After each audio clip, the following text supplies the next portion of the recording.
Good morning.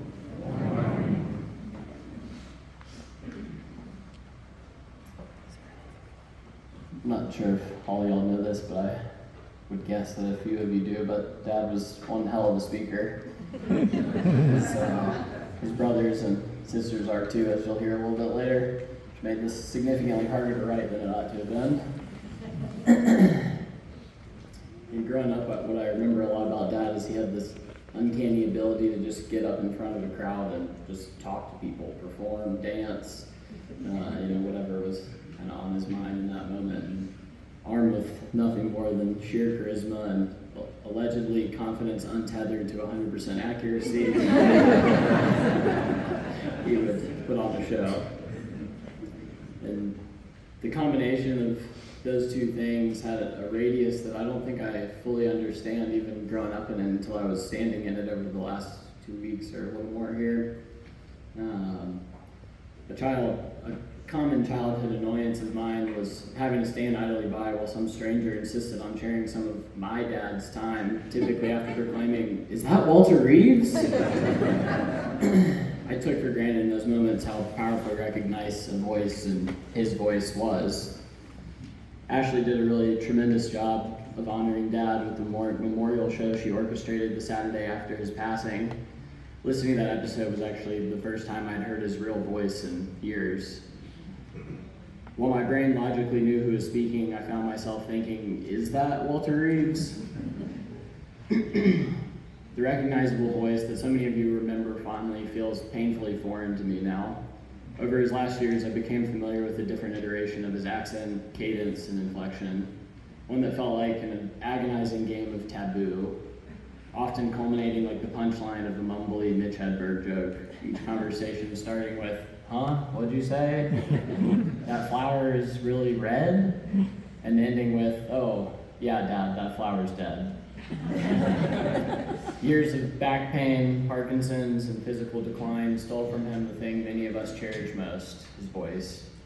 Despite his near constant pain, it was almost always me who became frustrated by our attempts at conversation. He would repeat himself patiently until he got his point across, even if his point was some insignificant shit he was saying.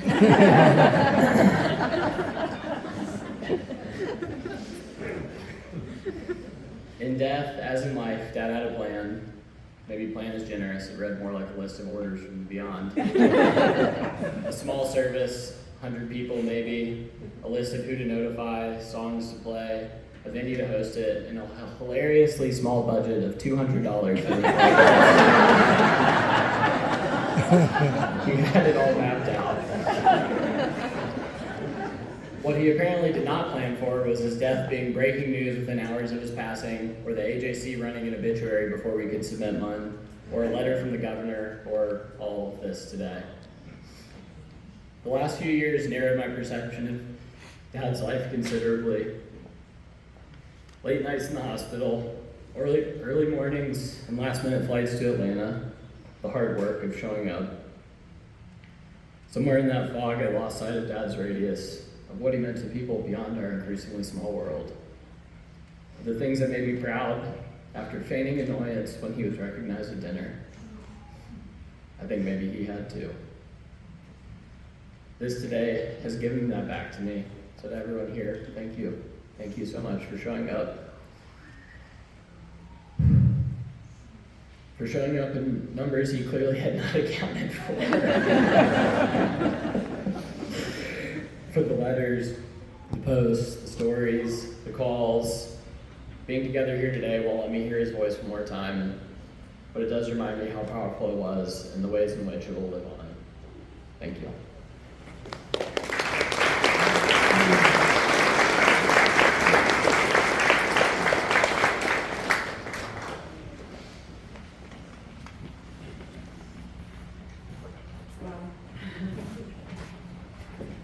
According to the document issued by the state of Georgia in May of 1959, my name is Nancy Ellen Reeves.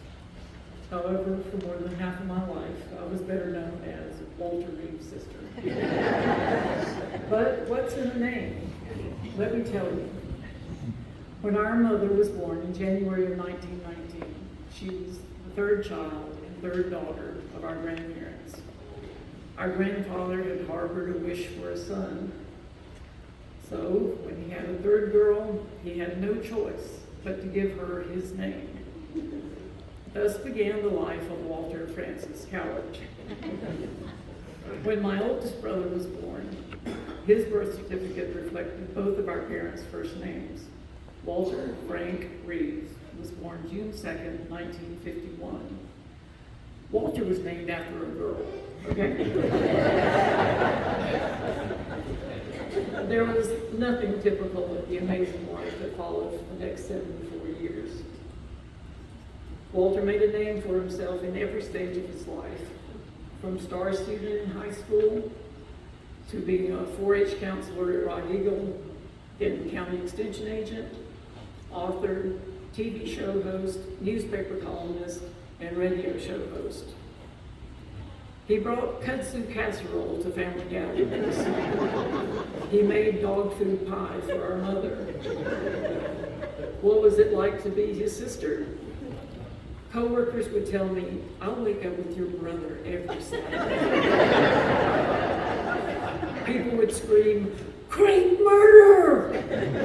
Or up, down, all around. Walter was a great teacher. When Gray wrote a very heartfelt, love you, Dad message to him for Father's Day, how could Walter be mad that Gray wrote it on the front lawn using Roundup with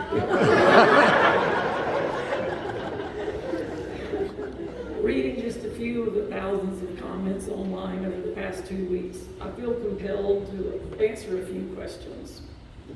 Do I think he will continue to celebrate Naked Gardening Day in heaven? Definitely. It's celebrated the first Saturday of every May.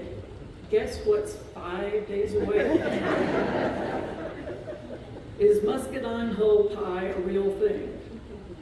I assure you, as one of 7 people in the household spitting muscadine hulls into a quart jar, I can guarantee you that it is a very real and very delicious thing. Walter made a mark on the world, and sometimes the world made a mark on him. In 1981, he made a cross-country trip in his VW Rabbit. He ended up in Washington State. There he saw a sign for demographics and decided to obtain a memory. When he returned to Georgia, we had a family gathering. After lunch, Walter announced, you know how sometimes on the news they say that they found a body and the only identifying mark is a tattoo? Well, if I ever go missing and you hear a story like that, before you think that couldn't possibly be Walter, he turned around and lowered his jeans just enough to show a cloud with a rainbow coming out on his right ass cheek. Walter was optimistic and positive despite the health challenges he faced over the last decade. I know he is now tending the most beautiful garden ever, taking a chainsaw to red tip petunias, and trying to convince everyone that Bradford pears are not a good choice for your landscape. I was so fortunate to be born into the Reeves family of Inman, Georgia. I could tell Walter's stories forever, but I know his personal favorite subject was his son Gray. Gray is smart like Walter. He can build furniture and remodel houses and never once feel the need to befriend a possum. What's in the name? If the name is Walter Reeves, it means beautiful plants, colorful flowers, and abundant trees, as long as they're not Bradford pears. Please continue to create beauty in my brother's memory. Amend your soil properly and be kind to others. I'm so proud of the difference he made in the world, and I am forever honored to be known as Walter Reeves' sister. The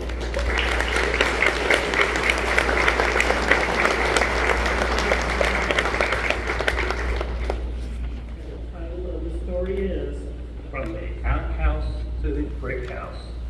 And it starts, as most stories do, with my parents. They got married, and Then they decided, well, we need some farm help here. And so my mother, he moved to the farm of Fayette County to plant grandmother. Again, a ramshackle house. Again, no indoor plumbing. We had to use an outhouse. Until I was 10 years old, an outhouse.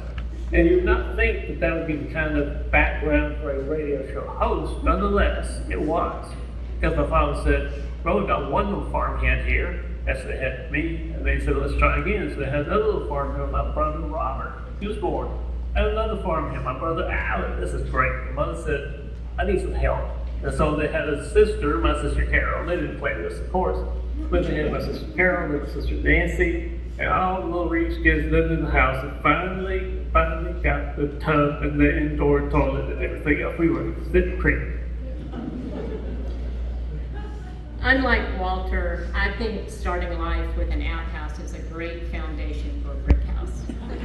As long as you can envision and build that brick house. If Walter was anything, he was inventive. His creativity led to some interesting times in our house growing up.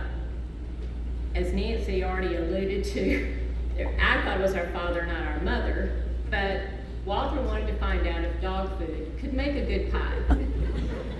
As our father accidentally discovered, dog food pie can be quite tasty.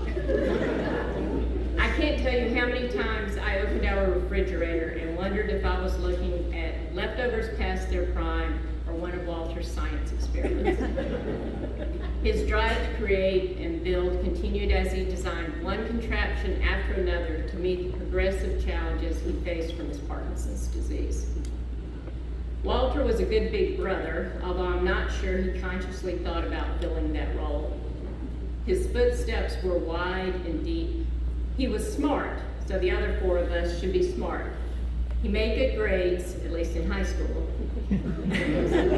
So we needed to excel academically. I became a 4-H camp counselor because of Walter and agreed with him that 4-H prepared me for the public speaking I would do throughout my career. Just before my brother Alan died 3.5 years ago, Walter insisted on going to Rome to say goodbye to him, even though he was in excruciating pain from spinal fractures. I don't think Walter met a problem that he did not think he could solve, even if his was a minority opinion. When my son was visiting Walter and Gray a couple of months ago, Walter decided that the suction device being used to clear his saliva didn't do the job fast enough. So he enlisted David's help with a glass cutter he had set up at wheelchair height just in case he needed it. Because doesn't every late-stage Parkinson's patient need to use a glass cutter? They cut the tip off the suction device, widening the opening and increasing its clearing capacity. True to his nature, Walter immediately began using the device without bothering with the inconsequential task of smoothing its edges. Why bother with a potential glass cut when the device could be put into immediate service to solve a problem? Walter could not have asked for a better son, and I want to acknowledge Gray. Gray dropped everything at a moment's notice innumerable times to come to Atlanta from Albuquerque to help Walter. He and Lauren gave Walter an outfitted van that he used to take Walter and Cynthia on a magical tour of the Garden Lights holiday nights here this Christmas. He gutted and completely remodeled 2 of Walter's rental houses. Gray gave in to many of Walter's demands while cleverly refusing those that might not have been such a great idea. A couple of years ago, Walter declared that he just had to have homemade peach ice cream at 10 o'clock one night, even though the power was out, the trees were swaying, lightning was flashing all around, and the ice cream maker was in the shed across a wet yard. Gray put a stop to the quest when Walter insisted that all he needed to do was hook up an extension cord to a car battery to get the ice cream churning.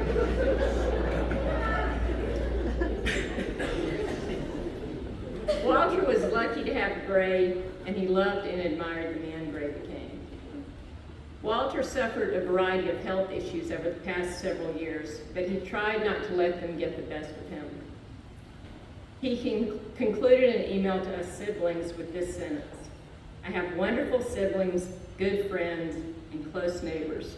Life could be a lot worse. I don't think Walter was grateful for his Parkinson's or the other medical issues that plagued him, but I'm positive that he would be grateful to all of you for showing up and sharing in the celebration of his life.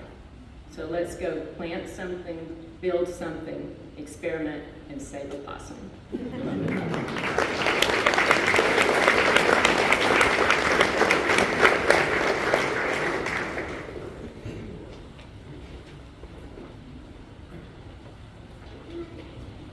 Several hard acts to follow this morning.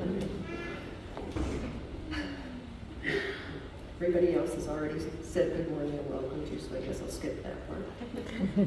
If we haven't met before, my name is Fran, and I was Walter's companion and partner for the last 7 years of his life.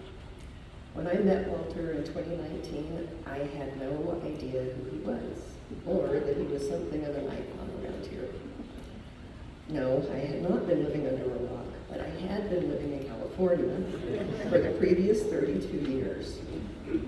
I soon learned that he was much beloved by his friends, his community, his city, his state, and beyond. Despite being well known and admired, he was also humble. He was embarrassed when he was recognized when we were out, but he still greeted his fans warmly. I also witnessed his kindness toward complete strangers. On one of our early dates, we were driving down the road and passed a man walking in the opposite direction. This man was clearly down on his luck. Walter quickly made a U-turn, rolled down his window as we approached the man, and called out, "Hey neighbor, do you need something to eat?" The man nodded and came to the window. Walter reached into a small compartment and pulled out a $10 Chick-fil-A gift card. That was when I learned that he kept that space stocked with various fast food gift cards for just that kind of occasion. This tradition continued for as long as he was able to drive and then beyond. This gesture also showed me that he treated everyone he encountered, regardless of their station in life, with kindness and respect. Hearing him address a stranger on the side of the road as his neighbor and giving him the means to get himself a meal showed me Walter's character, which impressed me far more than his public persona. Walter's resilience and determination in the face of serious health issues, especially the cruelty of Parkinson's disease, showed me his strength and courage every day. Parkinson's took his mobility, and as has already been mentioned, perhaps most cruelly of all, it eventually took a huge part of his identity when he lost his ability to speak. He lost his instantly recognizable Southern drawl. But I don't want to dwell on what he lost. I want to share what he held on to. Walter's mind and sense of humor were as sharp as ever right up to the end. Even when he couldn't speak, he still enjoyed being included in conversation because he loved to listen as much as he loved to talk. He also loved to get out to see favorite performers, and we continued to enjoy these date nights with him in his wheelchair up to about 6 weeks before his death. The most memorable of these outings for me happened a few months earlier. I had gotten tickets in August for us to see his favorite comedian, John Mulaney, perform at the Fox Theater, scheduled for December 13th. He faced his first big setback in November when he spent several days in the ICU before being released to home hospice. A day or so later, he realized he was not quite ready for that step, so he exited hospice. Just a few weeks later, he was back in the emergency room with dangerously low blood pressure. He was admitted 2 days before Thanksgiving. I don't recommend that as a time to go into the hospital. And he agreed to have a pen tube implanted in his stomach when it was made clear to him that he could not safely eat or drink anything without aspirating. Aspiration pneumonia is the leading cause of death for Parkinson's patients, but Walter had beaten it time and time again. He was in the hospital for close to 2 weeks this spring and was released exactly 1 week before the John Mulaney show. I felt a bit overwhelmed at the idea of taking him with the added challenge of the feeding tube, but he was adamant that we were going. If you knew Walter at all, you probably know that he was very stubborn. He finally convinced me that it was doable, and I'm so glad he did. We had the best time that night, in spite of wheelchairs and oxygen and feeding tubes and all that those entail. Walter had a love of all things odd and interesting, which may be why I'm here. And he had an open curiosity about most everything, especially people. Even in an ambulance, he would ask the EMTs where they were from, how they came to live in Atlanta, and how they got into their line of work. He was an enthusiastic music lover with pretty eclectic tastes. He loved everything from golden oldies to Weird Al, to the bluegrass of Billy Strings, to reggae and Paul Simon, with a special place in his heart for the choir at Congregation Bet Hallorim. Finally, he was relentlessly positive, in spite of his many reasons not to be. As his obituary stated, he firmly believed that happiness is a choice, and it was a choice he made every day, right up to the end. So, in closing, I encourage all of us to be like Walter, to choose kindness, to choose community, and most of all, to choose happiness every day. Thank you.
Giving's not subtracting, it's adding, don't you see? What you lose becomes another's gain.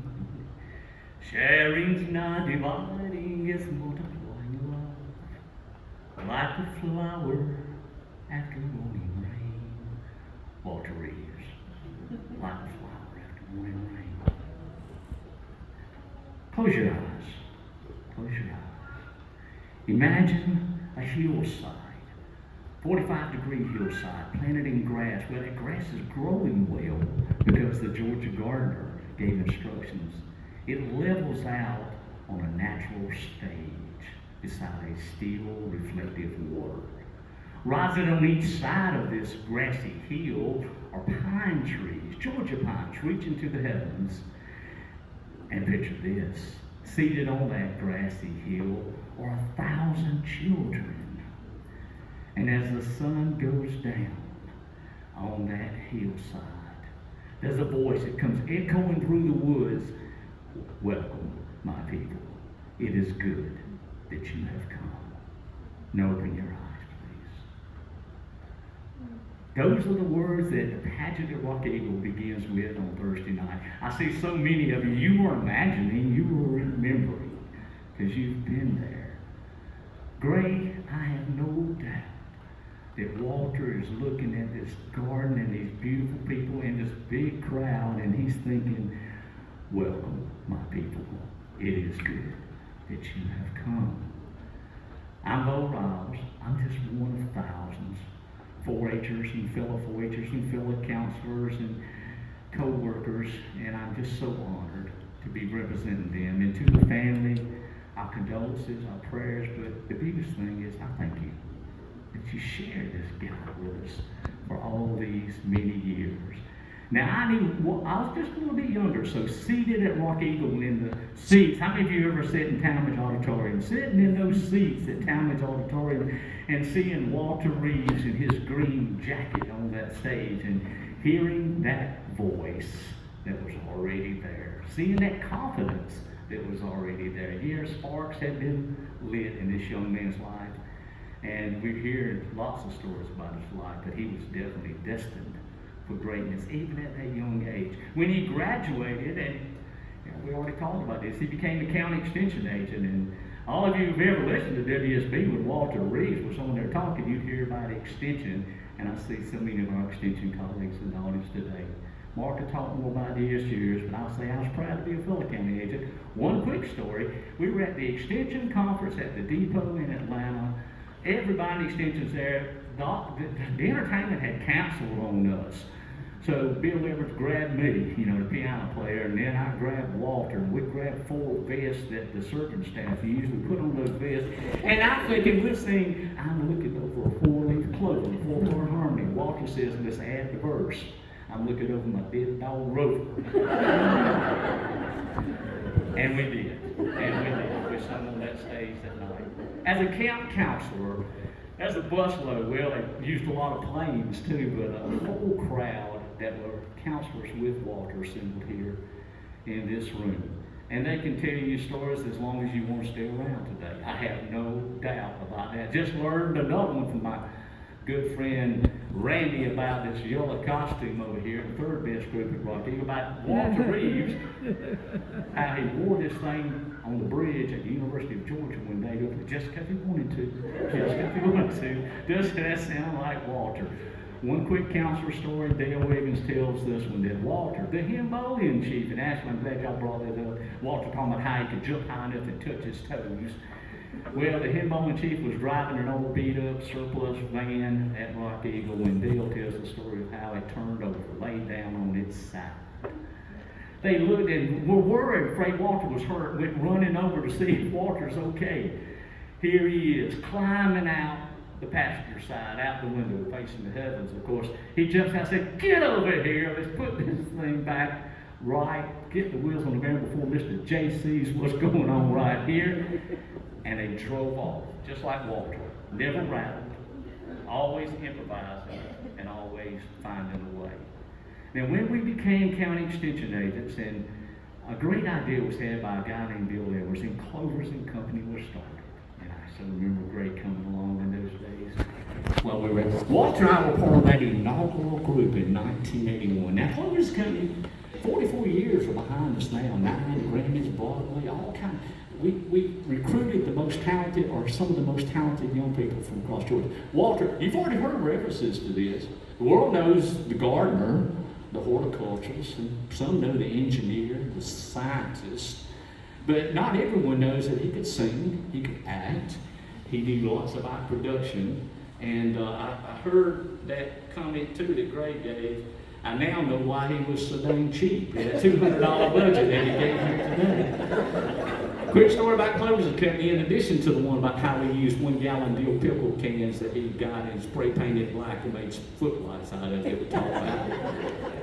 It was in the 80s, and I wanted to put a song in the show. Sing along with me if you know this.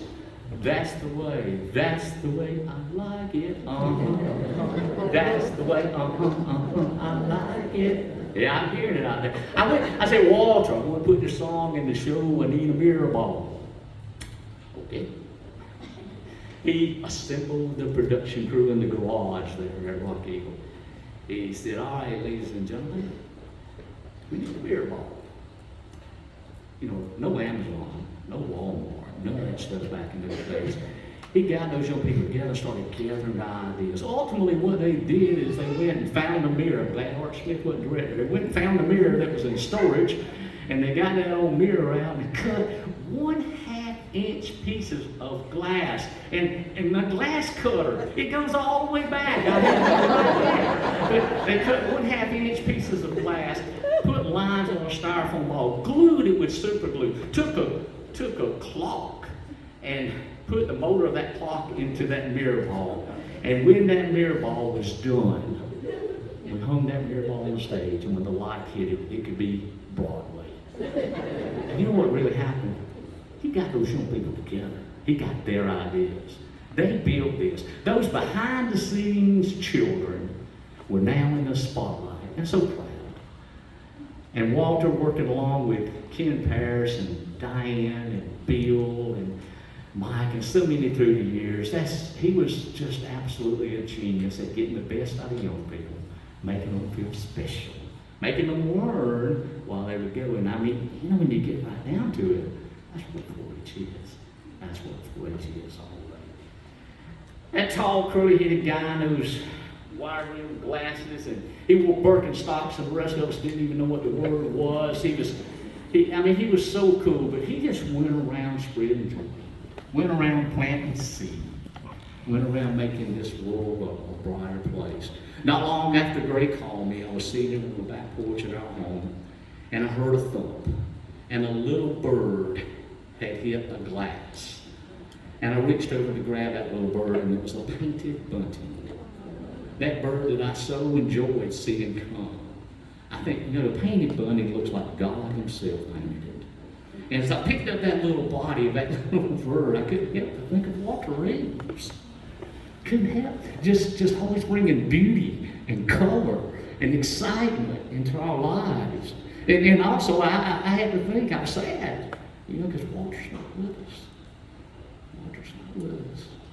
But then I had to remind myself, and we've all got to do it today, that he is. That he is. That he will live on through all of us. Let us forever plant seeds. You know, we talk about azaleas and roses and all those things and trees. It'll bloom forever, and Walter inspired. But there are people everywhere that will bloom forever because Walter inspired us in so many ways.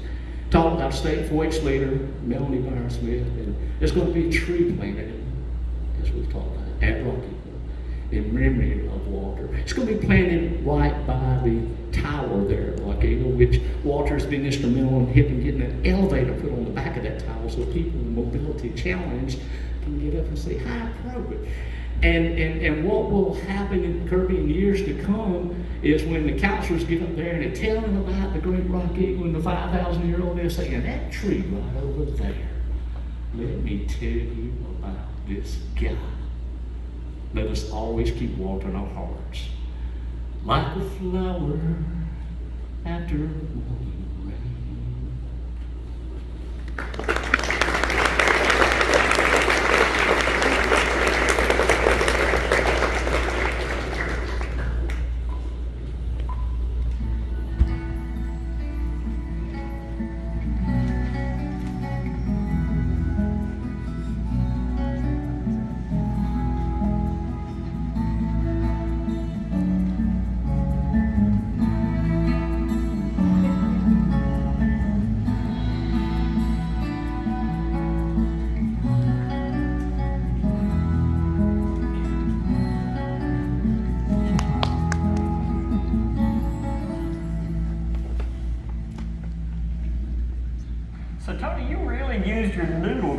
all this stuff?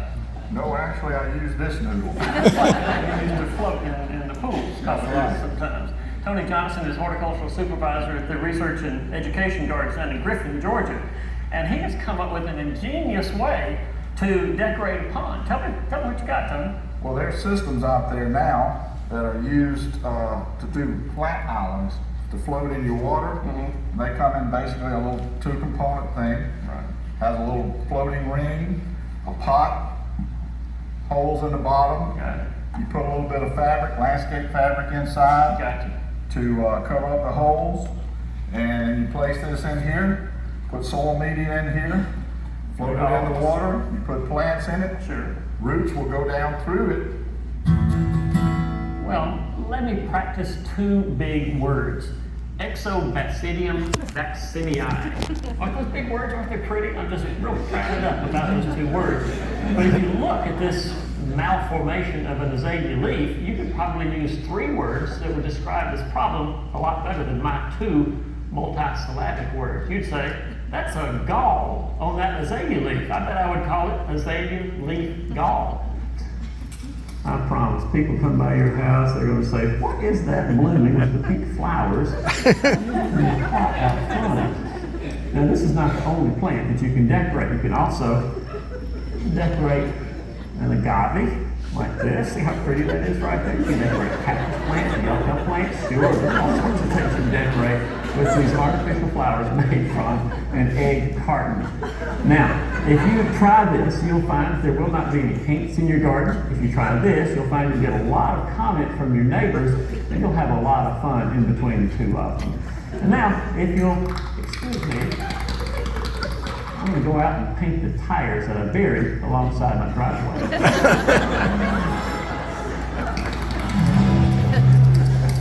From the highest of heights to the lowest of lows, we go just about everywhere with our RM2 garden satellite receiver to receive email from our viewers. This latest one comes in from Carl Greenberg, who calls it in my backyard. I turned over my wheelbarrow and I found inside a worm that was really weird looking. It was long, had stripes, and it had a head that looked like a hammerhead shark. Can you tell me what this is? Well, yeah, Carl, I can tell you exactly what it is. It is a Bipalium cuensa. You know, that scented geranium pound cake was really pretty good. If you've got questions about other things you've seen or heard on today's show, you can always visit us online at www.yoursoutherngarden.com for details about the show and contact information for your local extension office. I'm Walter Reeves, hoping you are having a great time in your southern garden.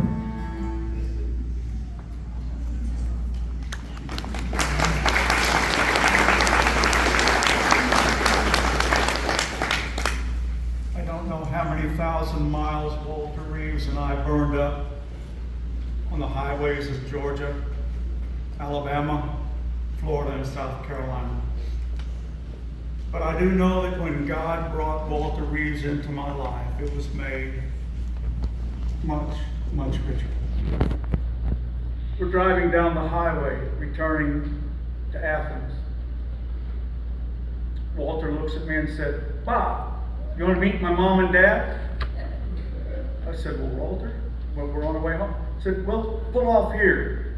He directed me to Inland, Georgia. I got to meet Frank and Francis. I also got to barbecue hot dogs and hamburgers and watch the Atlanta Braves play football. And yes, I got to eat muscadine skull whole pie with vanilla ice cream, all made by Francis. But probably one of my neatest incidences was Walter's notoriety, his celebrity. We're at Callaway Gardens, sitting up, getting ready to film a piece on the magnificent tulip display that's there. I've got my headphones on, I'm looking through the camera, Walter's standing there by the tulips. He begins to practice what he's going to say, and all of a sudden I hear this, "I know, Emily, that's Walter Reeves. Emily, that's Walter Reeves. No, Harriet, it can't be Walter Reeves. We're here in Callaway Gardens. That's Walter Reeves, and I know it." And I said, "Cut." And Walter said, "What's wrong?" I said, "Someone is behind that serpentine hedge there." Walter, and sure enough, around the corner comes three little gray-haired ladies doddering around and said, "See, Walter, I told you it was Walter Reeves." So Walter stops, signs autographs, answers gardening questions, and the three little ladies go doddering on through Callaway Garden. That was Walter Reeves. But one of the neatest things, Bo made the comment that he was a singer. He was also a composer. And I'll leave you with this. There is power, power, power in the mud of the land. There is power, power, wonder-working power in the precious mud of the land. Thank you.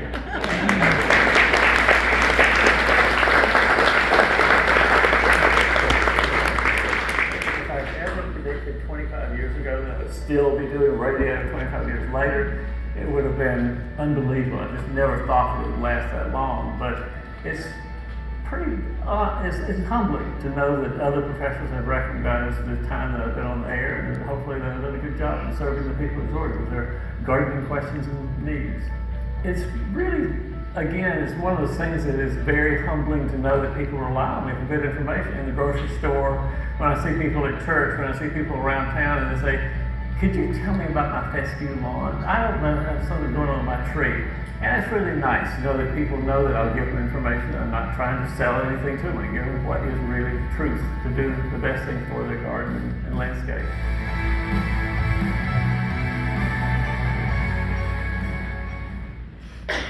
Good morning. Walter was a dear friend and a coworker from 1979 when I started as a young lad. We were both very young and kind of wild and crazy at the time. We were both 4-H agents originally, which was interesting because they hired me to do agriculture because I was a forester. I knew nothing about working with children, but Walter coached me, tried to get me to the point where I could speak to children. I was used to talking to trees, not people. He was a great mentor, though, and he would often go with me to do my initial talks and give me his comments on my presentations. "You are stiff as a board. Couldn't you loosen up, be more human?" But Walter, I really have never spoken to children before. Just be you. That's what you need to do. Just be you. He was a dear friend, and he included me in many family events, including interesting parties at Grant Park, interesting activities with the family. I know I ate dinner once with Frank and Francis down at their house. That was interesting. I'd never met them, and Frank became my auto insurance agent. He must have given me his sales pitch while we were eating dinner.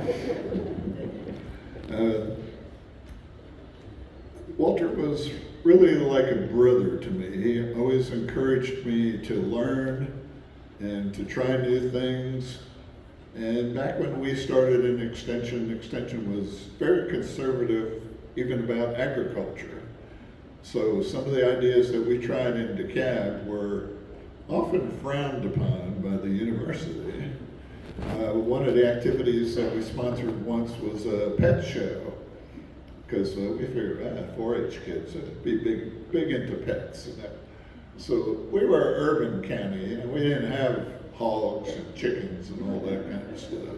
So Walter was like, "You just tell them to bring whatever they could find at home, and we will show it off and have some kind of activity."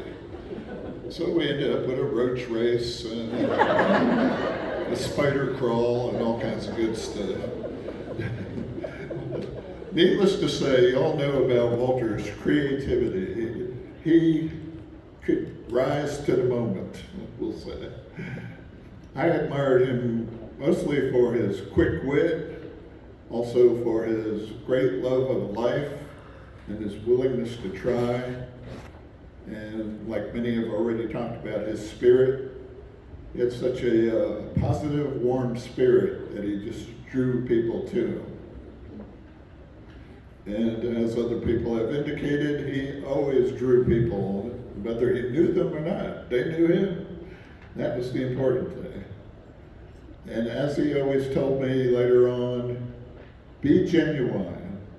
You know, our big thing at the extension was always to find the correct answer and take the time to look for something and make sure we were giving them the right information. That was always very important to Walter and to our clients.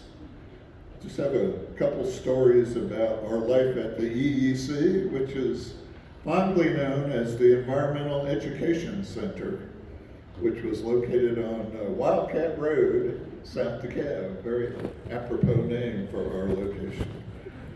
It was an old honor farm that was originally run by the prison system, where they at one time raised milk cows and also hogs for the prison system to feed the prisoners. So our building was a historic building, which is still there in some kind of form, but it was actually built by the prisoners out of the granite on the site. So Walter and I would have lots of fun down on the farm doing various things and raising various critters that we wanted to know about. Because if you know Walter, you know Walter's way of learning was to do it. No matter what it was, we needed to do it so we could tell people.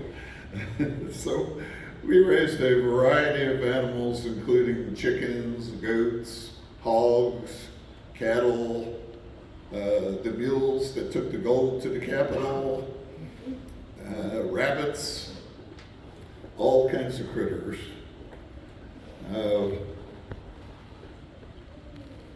One of the best stories really about the farm is that Walter decided we needed to use the animals to teach the kids of DeKalb County and the metro kids about agriculture, because they had no clue about agriculture or even what a hog looked like in a lot of cases.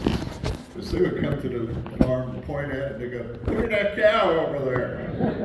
No, that's a pig. Oh, how'd those chicken eggs get in there? I don't know about you, but I get mine at the grocery store. Well, where do you think they came from? So one year we taught 18,000 children, and that was between me and Walter and about 2 master gardeners, one of which was a master gardener named McDonald. So of course he was Farmer McDonald. So all the school kids wanted to meet Farmer McDonald. But we couldn't count them as 4-H'ers because Susan, our district agent, said they weren't official club members. They were just contacts, so we weren't allowed to count them as 4-H. Walter and I also taught a lot of classes in the schools, which was also very interesting because one of his favorite classes was teaching the kids how to incubate chicken eggs. Unfortunately, though, the eggs would end up hatching, and then the schools would be calling us, well, what do we do with all these chickens now? Well, mostly urban kids don't know how to deal with chickens, so they ended up donating them back to us at the South Office. So at one time we ended up with, I think it was 125 or 150 different chickens and 10 different breeds of chickens. So Walter would come in at Easter times with all these different colored eggs that he had collected from the hen house.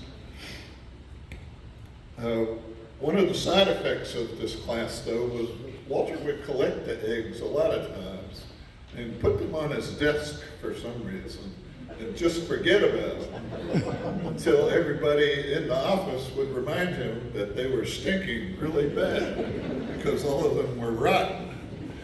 And he didn't even notice because he was used to the smell of it.